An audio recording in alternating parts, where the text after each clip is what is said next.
নমস্কার, দেখছেন talk to Bangla. আমি অভিষেক রয়েছে আপনাদের সাথে। এই মুহূর্তে যে খবর নিয়ে উপস্থিত হয়েছে, অভিষেক বন্দ্যোপাধ্যায় সর্বভারতীয় তৃণমূল কংগ্রেসের সাধারণ সম্পাদক এবং তার এই পরিণতি বোধহয় প্রথমবার এবং তাই জন্যই এতটা এই নিয়ে জল ঘোলা হচ্ছে। তার কারণ তিনি যখন রাজনীতিতে এসেছিলেন তখন একদম ভরা তৃণমূলের বাজার এবং বামফ্রন্টের বিরুদ্ধে আদপেই তাকে কোনো রাজনীতি করতে হয়নি। এবং সেই জায়গা থেকেই এই মুহূর্তে অভিষেক বন্দ্যোপাধ্যায় বেশ খানিকটা নাস্তানাবুদী হয়েছেন এবং সোনারপুরে আজকে গিয়েছিলেন তিনি তার দলের একজন মৃত কর্মী তার বাড়িতে দেখা করতে, এবং সেই বাড়িতে দেখা করতে যাওয়ার সময়তেই একদম রীতিমতন তাকে রাস্তায় ডিম, কেউ কেউ বলছে পচা ডিমও বটে, কেউ কেউ বলছে আস্ত ভালো ডিম, এবং তার সঙ্গে জুতো, তার সঙ্গে একদম ইট পাটকেল যা ইচ্ছে ছুঁড়ে তাদেরকে একদম সরাসরি কিন্তু আমরা দেখতে পাই তারা অপেক্ষা করছিলেন সেখানকার সাধারণ মানুষ। এবং তাদের হাতে কোনো ধরনের কোনো ফ্ল্যাগ ছিল না, কোনো রাজনৈতিক দলের ফ্ল্যাগ ছিল না, তাই আমরা বলতে পারি না যে কোনো একটা পলিটিক্যাল পার্টি তাদেরকে দিয়ে এটা করিয়েছে। কিন্তু এই সামগ্রিক ঘটনাটা যে ঘটবে কোথাও কি গিয়ে আজকে এটা জানা ছিল না। তার কারণটা হচ্ছে অভিষেক বন্দ্যোপাধ্যায় তিনি বারংবার ভোটের ঠিক আগে আমরা দেখতে পেয়েছিলাম যে বিপরীত যে দলগুলো রয়েছে তাদের সবার উদ্দেশ্যে একদম হুমকি দেওয়া। হুমকি বলতে ডিজে বাজানো হবে, 4 তারিখ ভোটের রেজাল্ট বেরোনোর পর ডিজে বাজানো হবে।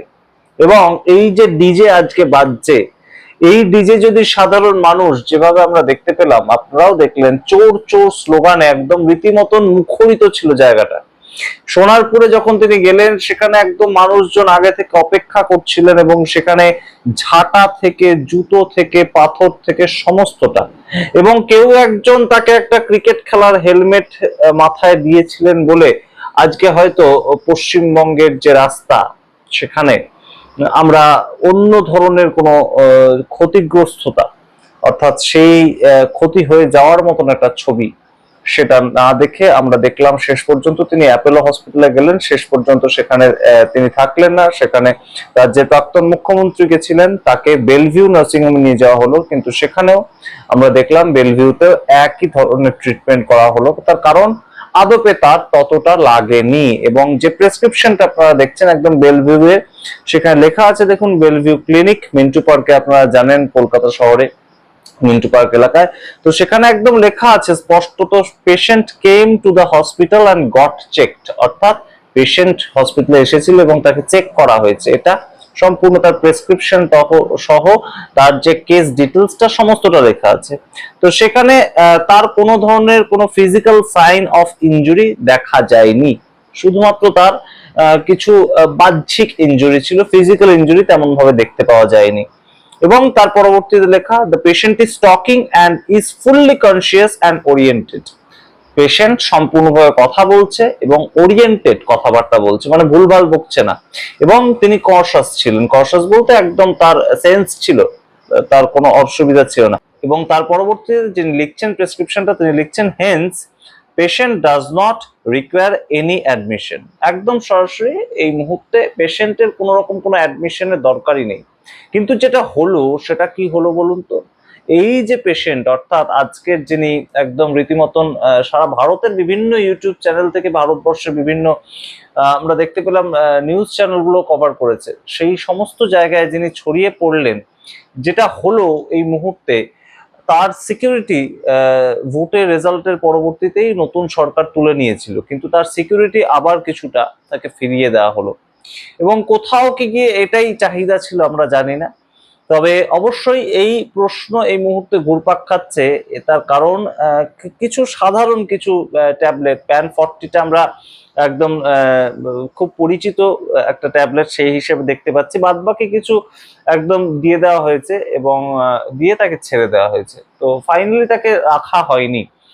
তো এই যে সাধারণ ঘটনাটা, এই ঘটনাটা একদম রীতিমতন কোথাও গিয়ে কিন্তু মানুষের একটা প্রতিফলন। মানুষ এত বছর ধরে সাপ্রেসড হয়েছিলেন, এবং সাপ্রেসড হয়েছিলেন বলতে যেভাবে আমরা শুনতে পেলাম রাস্তায় চোর চোর চোর চোর বলে আন্দোলন, সেই আন্দোলনটা কিন্তু কখনোই হতে পারে না যে একটা শুধুমাত্র কোনো একটা পলিটিক্যাল পার্টি তাদের দ্বারা সংগঠিত একটা আন্দোলন হয়েছে। আর যদি আমরা একদম সরাসরি ধরেও নিই যে সংগঠিত আন্দোলন হয়েছে, যেটা অভিষেক বন্দ্যোপাধ্যায় অভিযোগ করছিলেন, সেই জায়গাটাও যদি আমরা ধরে নিই, তাহলে সেই ক্ষেত্রে মূল যে কথাটা উঠে আসে সেটা হচ্ছে যে তাতে দেখে তো অবশ্যই এই মুহূর্তে বেশ খানিকটা অখিলেশ যাদব টুইট করছেন, বেশ খানিকটা অরবিন্দ কেজরিওয়াল টুইট করছেন, তেজস্বী যাদব টুইট করছেন, আমরা দেখতে পেয়েছি সেগুলো।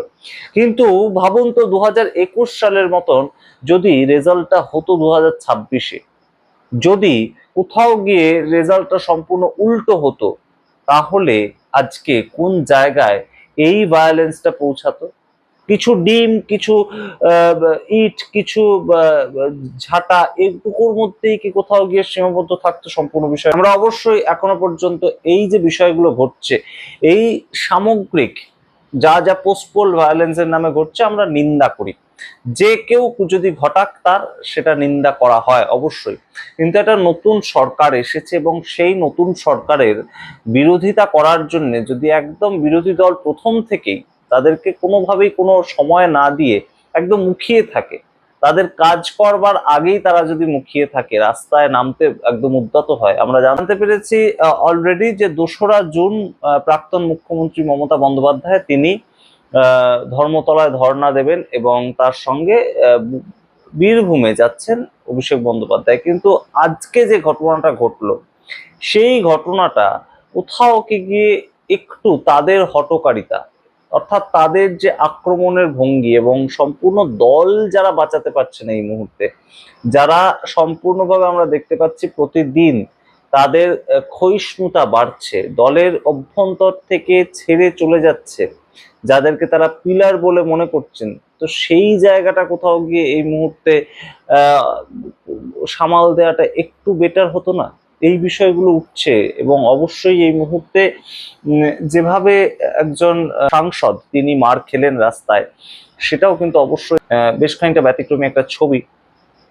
তবে অবশ্যই কোনো কিছুই আহ একপাক্ষিক ভাবে হয় না। আমরা দেখতে পাইনি 2011 সালে যখন রাজ্যের পলা পরিবর্তন হয়েছিল, তখন সিপিআইএম এর কোনো নেতা রাস্তায় বেরিয়েছেন, তিনি মার খেয়েছেন, হয়তো আমাদের মনে আছে বর্ধমানে প্রদীপ রায়ের কথা।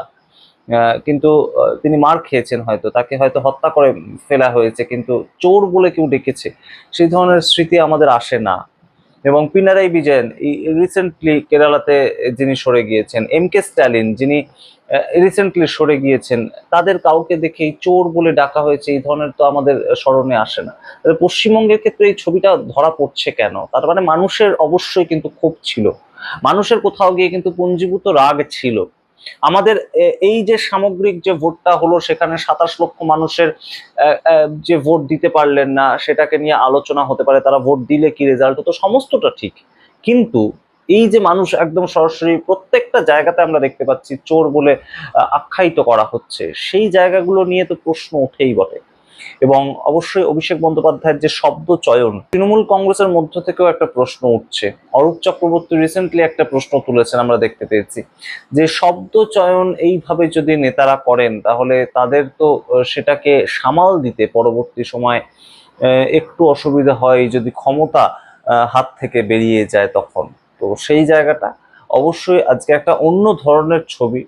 এবং ভোট মিটেছে, 4 তারিখ রেজাল্ট একদম বেরিয়েছে, তার পরবর্তীতে নতুন সরকার হয়েছে, এই প্রথম অভিষেক বন্দ্যোপাধ্যায় বাড়ির থেকে বেরোলেন এবং তাকে সম্পূর্ণভাবে এইভাবে আক্রমণ করা হলো।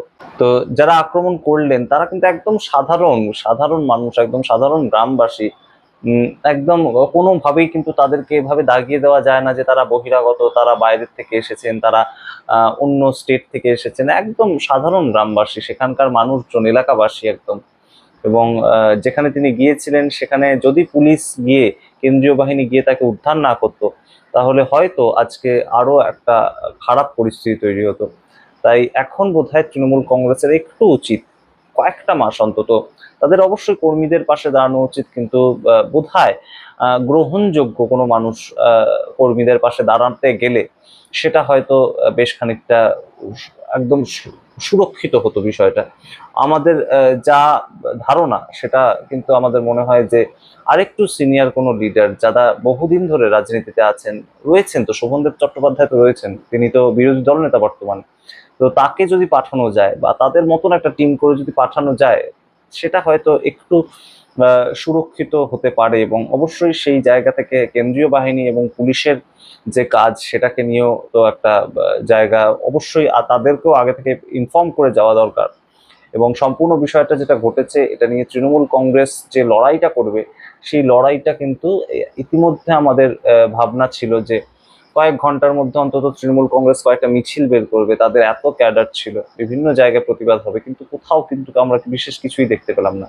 দু এক জায়গায় চুঁচুড়াতে আমরা দেখতে পেলাম, তাও দেবাংশু ভট্টাচার্যকে দেখতে পেলাম না, কিন্তু চুঁচুড়াতে প্রাক্তন যিনি এমএলএ ছিলেন তিনি একটু কয়েকজন ছেলেকে নিয়ে বেরিয়েছেন একদম আন্দোলন করতে, কিন্তু সামগ্রিকভাবে যে বিরোধী দলের যে আন্দোলনটা সেটা এখনো দেখতে পাচ্ছি না। ঠিক তেমন ভাবে তৃণমূল কংগ্রেসের এখন দেখা উচিত, অন্তত কয়েকটা মাস দেখা উচিত একটা নতুন সরকার কিভাবে চলছে, তারপর তো তাদের সমালোচনা, তারপর তো তাদের সম্পূর্ণ বিরোধিতা করা। কিন্তু এই ইতিমধ্যেই যেটা একদম 2 তারিখ কর্মসূচি একদম আমরা দেখতে পেয়েছি যে একদম বীরভূমে কর্মসূচি নিয়েছেন অভিষেক বন্দ্যোপাধ্যায়, সেগুলোর আগে বোধহয় আরেকটু সময় দেওয়া উচিত। একটা সরকারের 1 মাসও কাটেনি, তাদের শুধু সমালোচনা করতে হয়, তাদের বিরুদ্ধে ধর্ণায় বসতে হয়, তাহলে অবশ্যই মানুষ কিভাবে নেবেন বিষয়টাকে, সেই প্রশ্নগুলো তো ওঠে অবশ্যই।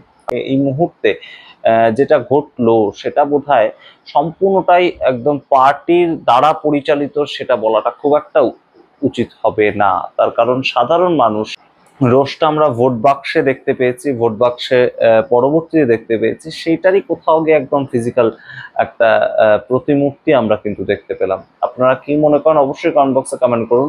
যারা প্রতিনিয়ত বাংলার পলিটিক্সটা দেখছেন তারা বুঝতে পারবেন বিষয়টা, যারা আমাদের বাইরের দর্শক রয়েছেন, বাংলার বাইরে থেকে দেখেন, তারা অতটা হয়তো বুঝতে পারবেন না যে বাংলার মানুষ কিভাবে গত 15টা বছর কাটিয়েছে বিভিন্ন ক্ষেত্রে, বিভিন্ন সেক্টরে, বিভিন্ন জায়গার ক্ষেত্রে। অবশ্যই বিজেপি বিরোধিতা করার ক্ষেত্রে মমতা বন্দ্যোপাধ্যায় একজন মুখ হয়ে উঠেছেন, বা উঠেছিলেন, অবশ্যই সেই জায়গাটা তিনি ধরে রাখতে চাইছেন এখনো পর্যন্ত। কিন্তু অবশ্যই সম্পূর্ণভাবে যেভাবে একদম ছোট ছোট জায়গায় ছোট ছোট তৃণমূল কংগ্রেস নেতা তারা হয়ে উঠেছিলেন, তাদের যে চাপ তৈরি হয়েছিল, তাদের দেওয়া চাপ যেভাবে তৈরি হয়েছিল, মানুষকে যেভাবে অতিষ্ঠ করে তুলেছিল, সেটার কোথাও গিয়ে প্রতিফলন হয়তো একদম সরাসরি বেরিয়ে আসছে। আপনারা কি মনে করেন অবশ্যই কমেন্ট বক্সে কমেন্ট করুন, আপনাদের নিজেদের ব্যক্তিগত অভিজ্ঞতার কথা অবশ্যই লিখতে পারেন, এবং অবশ্যই থ্যাঙ্কস এবং জয়েন বাটন ক্লিক করে আমাদেরকে সাহায্য করতে পারেন। ধন্যবাদ।